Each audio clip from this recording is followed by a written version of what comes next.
السلام علیکم ورحمۃ اللہ وبرکاتہ۔ ناظرین کرام، بسم اللہ الرحمن الرحیم، اللہم صلی وسلم علی نبینا محمد۔ آپ کو خوش آمدید کہتے ہیں، اور سلسلہ ہے دورہ ترجمہ قرآن کا، اور قرآن پاک کے مضامین کو سمجھ رہے ہیں، ترجمے کو سیکھ رہے ہیں اور تشریحات کو جاننے کی کوشش کر رہے ہیں۔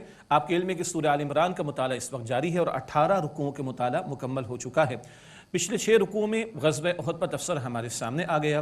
اب 19ویں رکوع کا آغاز ہوتا ہے سورہ آل عمران کی آیت نمبر 181 سے۔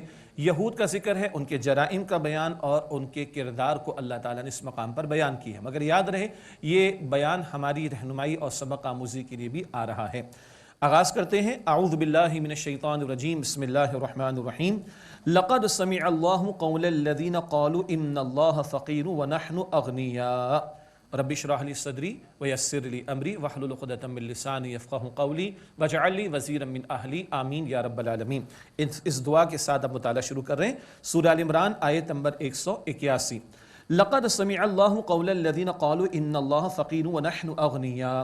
یقیناً اللہ تعالیٰ نے ان کی بات سن لی جن لوگوں نے کہا کہ اللہ تعالیٰ فقیر ہے اور ہم مالدار ہیں۔ معاذ اللہ ثم معاذ اللہ، یہ گراوٹ اور اخلاق کی جو ہے پستی کا عالم ہے یہود کا۔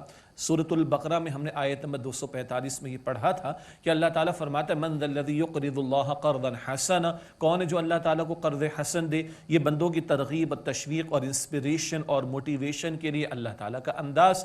مگر یہود نے کہا جب مسلمانوں پر زکوٰۃ کی فرضیت آئی اور انفاق کا تقاضا آیا، اور اچھا اللہ جو ہے وہ معاذ اللہ یہود کہنے لگے فقیر ہو گئے اور ہم مالدار ہیں کہ ہم سے مال مانگا جا رہا ہے، حالانکہ یہ اللہ کو ماننے والے، پیغمبروں کو ماننے والے، پچھلی کتابوں کو ماننے والے، مگر جب گراوٹ پر آئے، حق کی مخالفت پر آئے، ضد پر اڑ گئے، حسد میں مبتلا ہوئے، تو زبان پر کیا جملے آ رہے ہیں، کفریہ جملے اور گستاخانہ جملے، معاذ اللہ۔ اللہ تعالیٰ کا تفسیرہ، سنکتب ما قالوا وقتلهم الانبیاء بغیر حق، جو کچھ انہوں نے کہا اور ان کا انبیاء علیہم السلام کو ناحق قتل یعنی شہید کرنا، ہم اب لکھ رکھیں گے۔ اللہ تعالیٰ فرما رہے جو انہوں نے قتل کا معاملہ کیا، انبیاء کے شہید کرنے کا معاملہ کیا، اللہ تعالیٰ فرما رہے اور ناحق انہوں نے شہید کیا، اور جو کچھ یہ کلمات کفر کہہ رہے ہم لکھ لیں گے، یعنی سب کچھ اللہ تعالیٰ کے علم میں ہے۔ وَنَقُولُ ذُوقُوا عَذَابَ الْحَرِيقِ، اور ہم کہیں گے چکھو جلانے والے عذاب کو۔ ذَلِكَ بِمَا قَدَّمَتْ أَيْدِيكُمْ وَأَنَّ اللَّهَ لَيْسَ بِظَلَّامٍ لِلْعَبِيدِ، یہ اس کا بدلہ ہے جو تمہارے ہاتھوں نے عمل آگے بھیجا، اور بے شک اللہ سبحانہ وتعالی بندوں پر کچھ بھی ظلم فرمانے والا نہیں۔ جو سزا پائے گا اپنے کرتوتوں کی پائے گا، جو عذاب میں مبتلا کیا جائے گا اپنی حرکتوں کی وجہ سے، یہ ان کو سمجھایا گیا ہے۔ الذین قالوا ان اللہ عہد الینا الا نؤمن لرسول حتی یأتینا بقربان تأکلہ النار، وہ لوگ کہ جنہوں نے کہا کہ اللہ تعالیٰ نے ہم سے عہد کر رکھا ہے کہ ہم کسی رسول پر ایمان نہ لائیں یہاں تک کہ وہ رسول ہمارے پاس ایسی قربانی لائے جسے آگ کھا لیں۔ پچھلی امتوں میں یہ رہا، قربانی پیش کرتے تو آسمان سے آگ آ کر کھا لیتی اور یہ قبولیت کی علامت ہوتی۔ ہمیں تو قربانی کی گوشت سے فائدہ اٹھانے کی بھی اجازت دی گئی۔ نبی مکرم علیہ السلام کی امت پر اللہ تعالیٰ کے بڑے انعامات اور احسانات اور رخصتوں کا معاملہ ہے، لیکن بہرحال یہ کہتے ہیں کہ ہم تو ایسی قربانی چاہتے کہ آسمان سے آ کر آگ اس کو کھا لے، ایسا کچھ پیش ہو تو ہم مانیں گے پیغمبر کو۔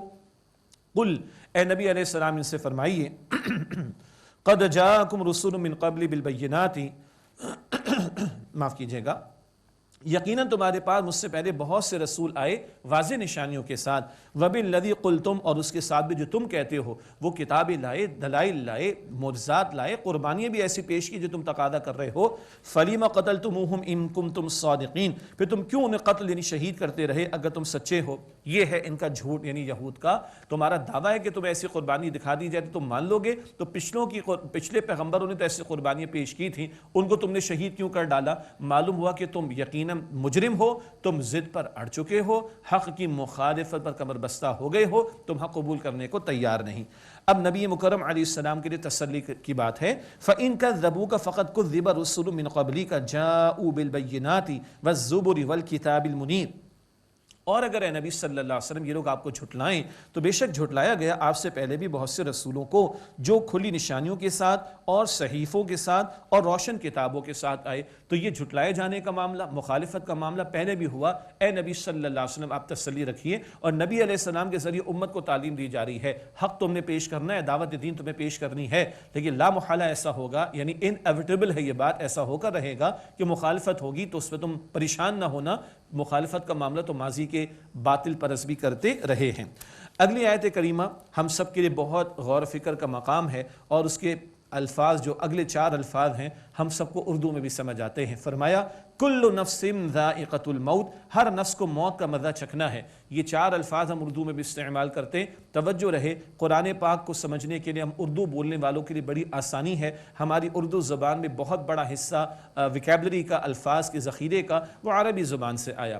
کل نفس ذائقۃ الموت، ہر نفس کو موت کا مزہ چکھنا ہے۔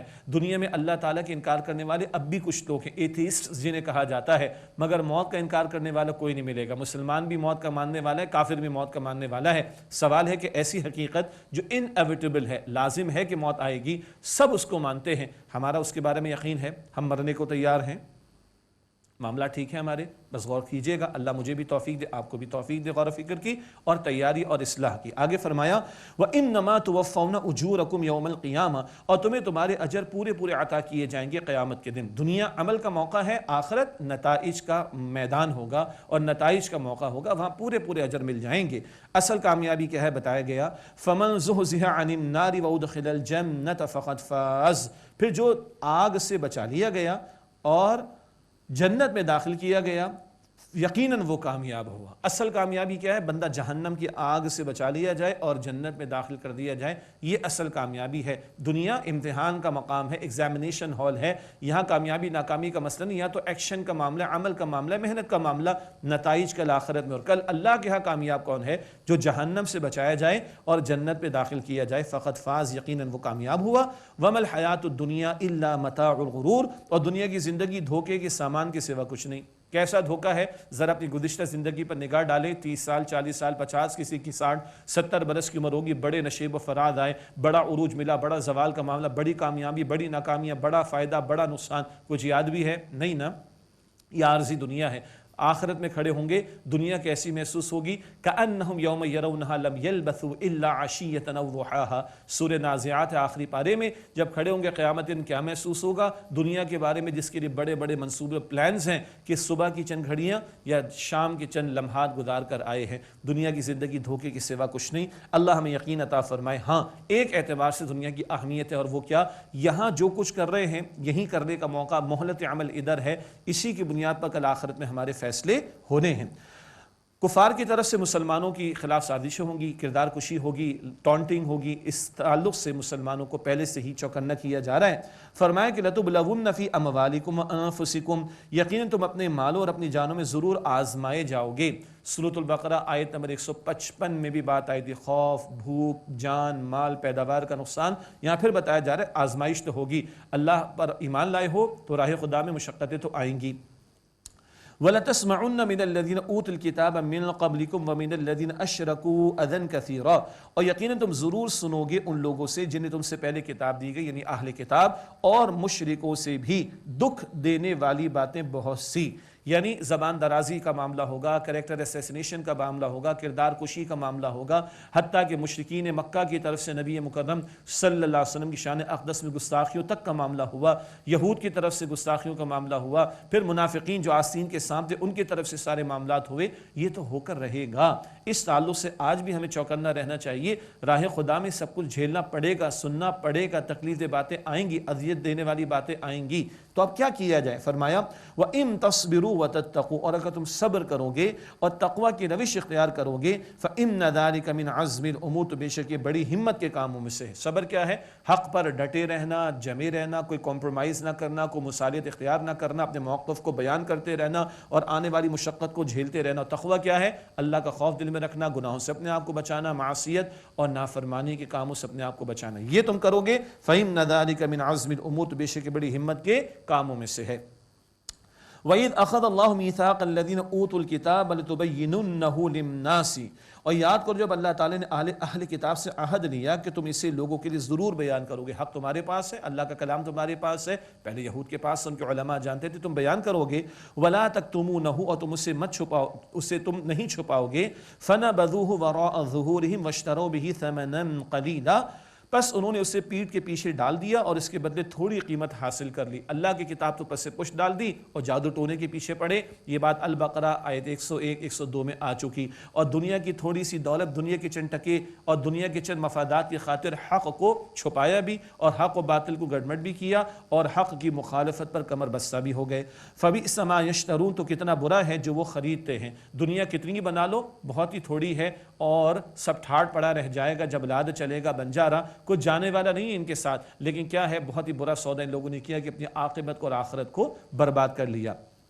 اگلی آیت کریمہ میں کمزور کردار والے لوگوں کا ذکر ہے، دعوے بہت بلند ہوتے ہیں، عمل ثبوت پیش نہیں کرتا، عمل کچھ ہوتا نہیں لیکن چاہتے کہ ان کی جو ہے وہ تعریفیں کی جائیں اور ان کے لیے تعریفی کلمات کہے جائیں، سپاس نامے پیش کیے جائیں۔ فرمایا جا رہا ہے لا تحسبن الذین یفرحون اتوا، آپ ہرگز عذاب سے محفوظ نہ سمجھے انہیں جو خوش ہوتے ہیں اس پر جو انہوں نے اعمال کیے، وَيُحِبُّونَ أَن يُحْمَدُوا بِمَا لَمْ يَفْعَلُوا، اور چاہتے ہیں کہ اس پر ان کی تعریف کی جائے جو عمل انہوں نے نہیں کیا۔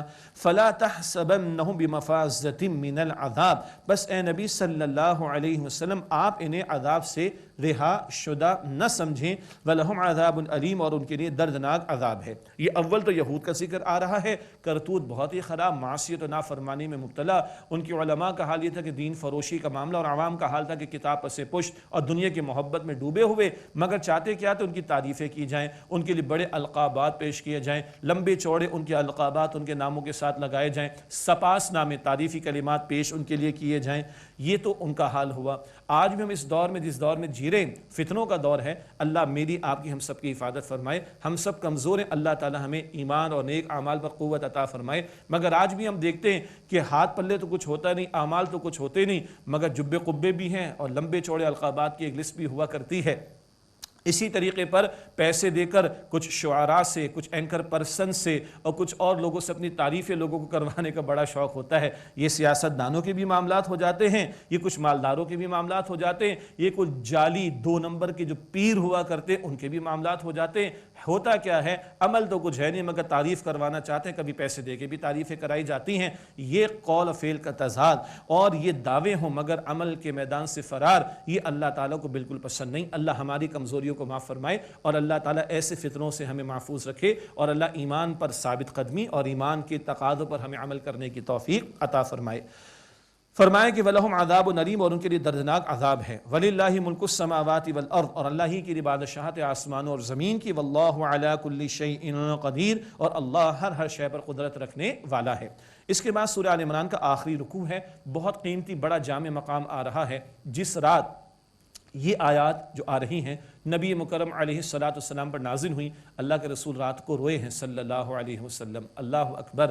اور اللہ کے پیغمبر علیہ السلام نے یہ بھی ارشاد فرمایا اس شخص کے لیے ہلاکت کا معاملہ ہے کہ جو ان آیات کو پڑھے اور ان میں غور و فکر نہ کرے۔ اللہ تعالی ہلاکت سے بچائے اور ان آیات پر توجہ کرنے کی توفیق عطا فرمائے۔ بڑا قیمتی مقام آ رہا ہے، شعوری حقیقی ایمان کا بیان۔ ایمان زبان کا بھی ہے، اقرار کا نام، اور دل کی تصدیق کا نام بھی۔ یہ دل کی تصدیق والا معاملہ جو شعوری اور کانشیس لیول پر میسر آئے، اس کے لیے قرآن پاک اللہ کی اس کائنات میں غور و فکر کرنے کی دعوت دیتا ہے اور پیغمبر کی دعوت کو سن کر یقین کرنے کا تقاضا کرتا ہے۔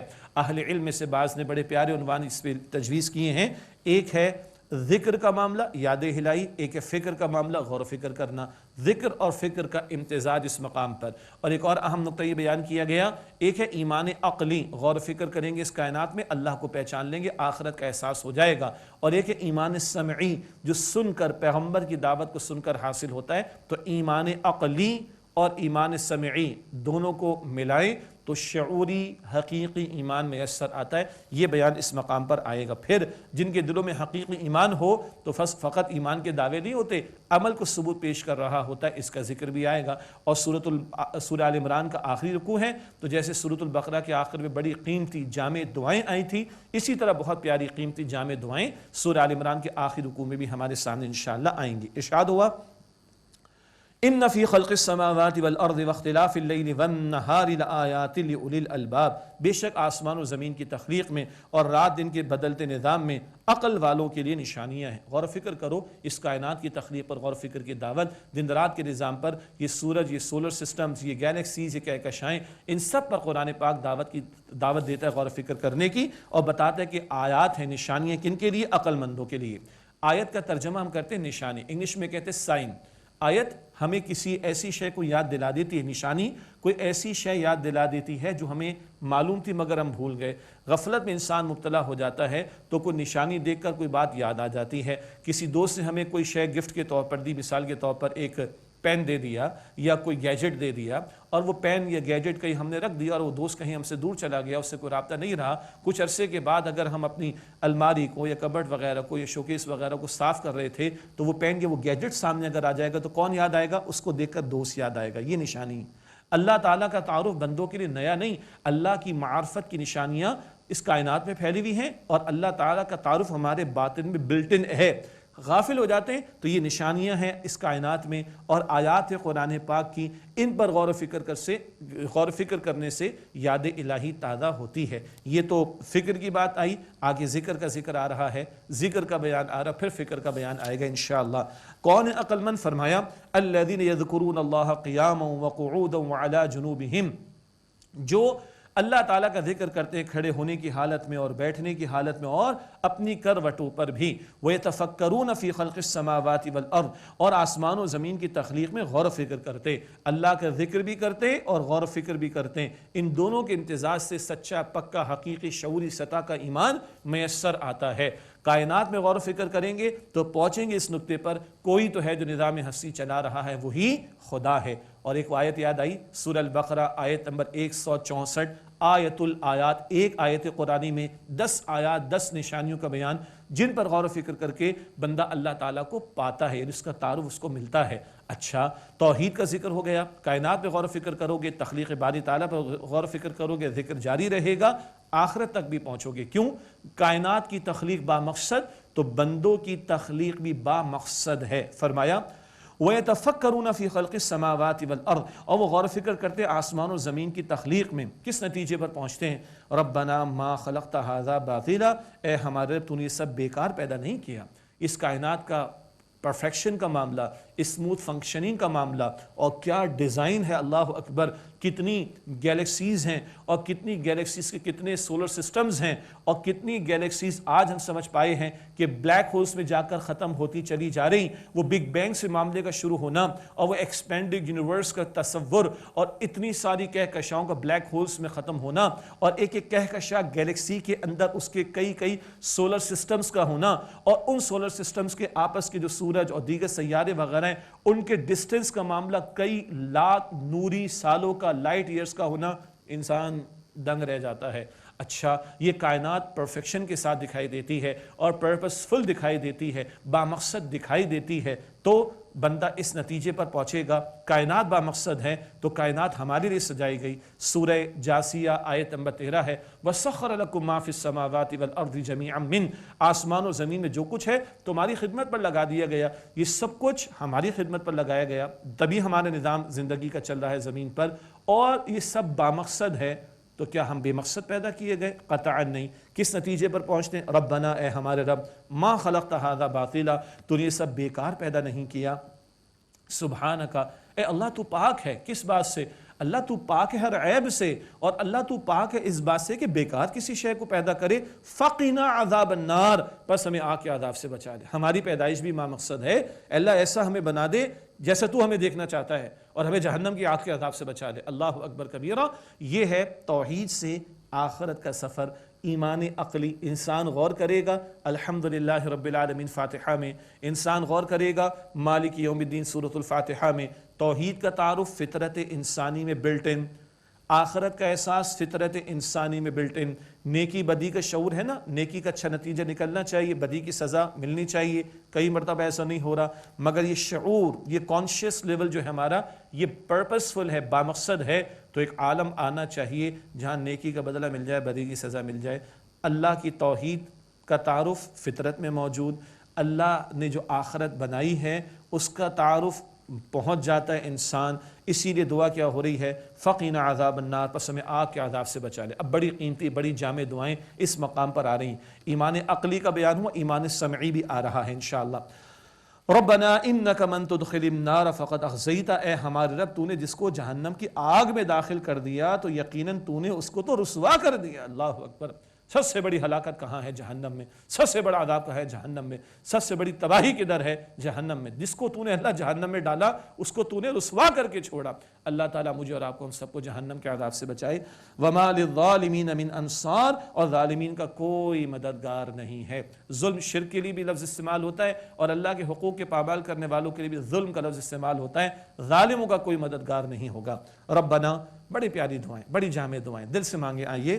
ربنا, اے ہمارے رب, اننا سمعنا منادیا ینادی للایمان ان آمنوا بربکم فآمنا, بے شک ہم, اے اللہ, اے ہمارے رب, ہم نے ایک پکارنے والے کو سنا کہ وہ پکار رہا تھا ایمان کی طرف کہ اپنے رب پر ایمان لاؤ, بس ہم ایمان لے آئے. وہ پکارنے والے محمد مصطفیٰ صلی اللہ علیہ وسلم, جن کی پکار ہم تک پہنچی. نہیں دیکھا ان کو مگر ان کی پکار ہم تک تو پہنچ گئی. اس وقت صحابہ کرام تھے رضی اللہ تعالیٰ عنہ, کیا ان کی سعادت کے حضور کو اپنی آنکھوں سے, مبارک آنکھوں سے حالت ایمان میں انہوں نے دیکھا اور حالت ایمان پر دنیا سے گئے. اللہ اکبر کبیر, اللہ ان کے درجات بلند فرمائے. مگر آج ہم تک بھی تو حضور کی دعوت پہنچی ہے نا صلی اللہ علیہ وسلم. میری عقل ایک حد تک لے جا سکتی کہ ہاں کائنات بنانے والا ہے.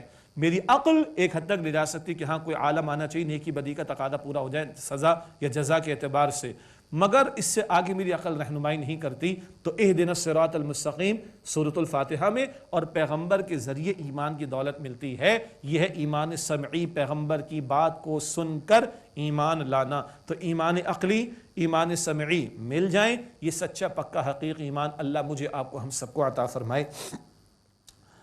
ربنا اننا سمعنا منادیا ینادی للایمان ان آمنوا بربکم فآمنا, اے ہمارے رب, بے شک ہم نے ایک پکارنے والے کو سنا کہ وہ ایمان کی طرف پکارتا ہے کہ اپنے رب پر ایمان لاؤ, بس ہم ایمان لے آئے. ربنا, اے ہمارے رب, فاغفر لنا ذنوبنا, تو ہمیں ہمارے گناہ بخش دے. وکفر عنا سیئاتنا, اور ہم سے ہماری برائیوں کو مٹا دے, بالکل صاف اور پاک کر دے. اللہ ہمارا اکاؤنٹ بالکل کلیئر کر دے. وتوفنا مع الابرار, اور ہمیں نیک لوگوں کے ساتھ وفات عطا فرما. ہمارا خاتمہ ہو تو نیک لوگوں کے ساتھ ہو. یہ بڑی پیاری جامع دعائیں ہیں اس مقام پر جو سکھائی گئی, ان کو ہمیں اپنے معمولات میں شامل رکھنا چاہیے. اور اللہ کے پیغمبر علیہ السلام جب تہجد کے موقع پر اٹھتے تب بھی ان آیات کی تلاوت فرمایا کرتے تھے. ربنا وآتنا ما وعدتنا على رسولك ولا تخزنا يوم القیامہ, اے ہمارے رب ہمیں وہ عطا فرما جس کا تو نے اپنے رسولوں کے ذریعے ہم سے وعدہ فرمایا, اور ہمیں قیامت کے دن رسوا نہ کرنا. سب سے بڑی ذلت کدھر ہے ناظرین محترم؟ قیامت کے دن ہے. اللہ تعالیٰ میری آپ کی ہم سب کی حفاظت فرمائے, اس دن کی ذلت اور رسوائی سے بچائے, اور اللہ پردے میں رکھ کر ہم سب کو معاف فرما دے. ذلیل وہ ہے جو وہاں ذلیل ہوگا, برباد وہ ہے جو وہاں برباد ہوگا. اس دن کی بربادی سے, ذلت سے, رسوائی سے اللہ میری آپ کی ہم سب کی حفاظت فرمائے. انک لا تخلف المیعاد, بے شک اللہ تو اپنے وعدے کے خلاف نہیں کرتا. اللہ کا وعدہ تو سچا ہے, مسئلہ ہمارا کہ پتہ نہیں ہم مستحق ثابت ہوں گے کہ نہیں. یہ دعا بھی اس میں بلٹ ان ہے, اللہ تو مستحق بنا دے ان وعدوں کا جو تو نے پیغمبروں کے ذریعے ہمیں وعدے عطا فرمائے. فاستجاب لهم ربهم انی لا اضیع عمل عامل منکم من ذکر او انثی, بس ان کے رب نے ان کی دعا قبول فرمائی کہ میں کسی محنت کرنے والے کے عمل کو ضائع نہیں کرتا, تم میں سے خواہ مرد ہو یا عورت. نیکی کے میدان میں, خیر کے میدان میں, آگے سے آگے بڑھنے کے لیے میدان مرد عورت دونوں کے لیے کھلا ہوا ہے. اپنے اپنے دائرے کار کے اعتبار سے محنت کریں, اللہ کو راضی کریں. بعضکم من بعض, تم ایک دوسرے کی جنس ہی سے ہو, سب انسان ہو, اللہ کی مخلوق ہو, تمہیں اللہ تعالیٰ نے بامقصد زندگی گزارنے کے لیے بھیجا.